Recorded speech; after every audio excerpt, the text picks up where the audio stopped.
pour yourself some Chateau Picard 2309 and let's get into my initial thoughts.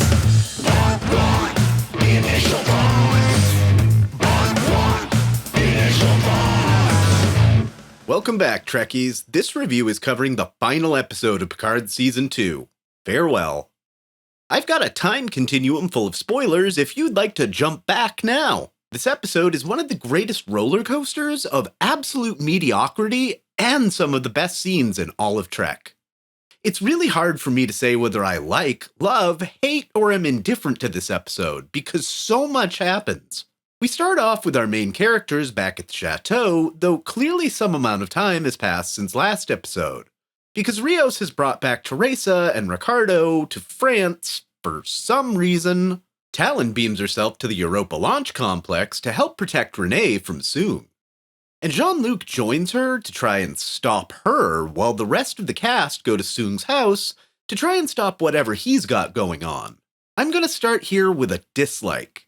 For this plan just happening and never being rolled out on screen, the first 20 minutes of this episode, I was mostly going, really? We're doing this with a season finale of Trek again. We're backloading the story so hard that we skip key pieces of plot that set up what we actually see. I've got a like for the phony recording of Soong dictating to his computer. The way he keeps saying, computer, to voice control it, I keep expecting Majel Barrett to answer him back. This next like is completely subjective to me as an audio engineer, but it's my show, and this is for Digital Audio Workstation Pro Tools being seen open in the background of Soong's computer. The DAW that's made more hit albums than any other is now part of the Star Trek canon, which segues me in to a dislike. This future tech drone launch controller Soong is using is just a somewhat cheap hardware controller for a DAW like Pro Tools. It's got gain, faders, solo, mute, and arm record buttons per channel. I know the point isn't to make it look terribly futuristic, and with enough time, I could probably get that generic MIDI controller to control almost anything, including a drone. But when there's so much better tech available for the job, it's like using a toaster to make soup. You could probably do it, but I wouldn't recommend it. Anyway, for the umpteenth time this season, Rio, Seven, and Raffi are here to do something that at first feels like it's going to have a stake in the plot, but is mostly a time waster to give them something to do, and this gets a dislike. Soong himself is getting a dislike for a multitude of reasons. I know money talks, but how does this disgraced scientist run circles around this NASA official and get into the astronaut quarantine minutes before they lift off? That's just beyond unbelievable. More than that, it's not Brent Spiner. He seems to be doing what he can with the Bond villain the writers gave him to play. He's no Hippocrates Noah, and in this episode, it just doesn't make sense for him to keep doing what he's doing. The Queen and her army are gone, Kore is gone, and he has no more real reason to help Q. Talon's meeting with Renee is awkward at first, to say the least. I've got a like for how this interaction plays out.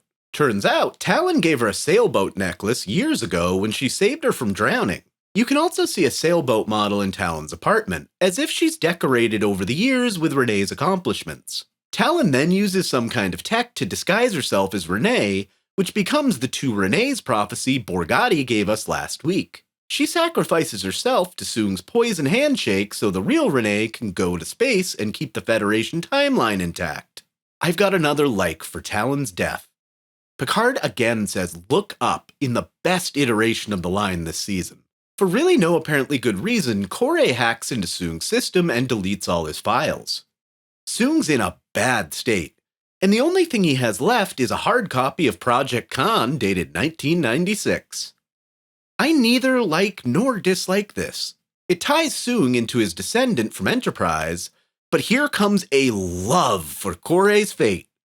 Her arc has been confusing, and she's just kind of stumbled through the season to where she meets Wesley Crusher as the Traveler. Never in a million years did I see this coming. And they do this brilliant tie together of the two storylines about the Watchers taking their orders from the Travelers, like we were first introduced to back in TNG's Where No One Has Gone Before. Apparently with one misspoken word, Wesley once erased an entire century of history, which seems like the most Wesley Crusher thing he could ever do. But let me get this straight. Wesley's here to save random old Corey, but he leaves Picard and team to their own devices? Which after the successful launch of his ancestor, he goes back to the chateau and still knowingly puts the key behind the brick for his younger self despite knowing what's going to happen. He's learned through his life, like in Tapestry, that it's not a good idea to mess with the fabric of your life, which is when Q finally appears and reveals that this whole season is mostly just giving Picard one more chance to put right what once went wrong. He confesses that his fascination with him all these years is just that, a favoritism of a mortal by a god. He's about to die, but has just enough power to send them back to the future. I've got another great big like for the final scene between Picard and Q. It's really about Q not having any real friends in the universe and not wanting to die alone.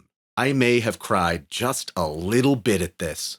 One last snap of his fingers, and everyone that wants to go back to the future is sent back to the Stargazer with the self-destruct clock still running. Rios remains behind, and I'm so torn between a like and a dislike here. I'm going to, for the first time on Initial Thoughts, give both.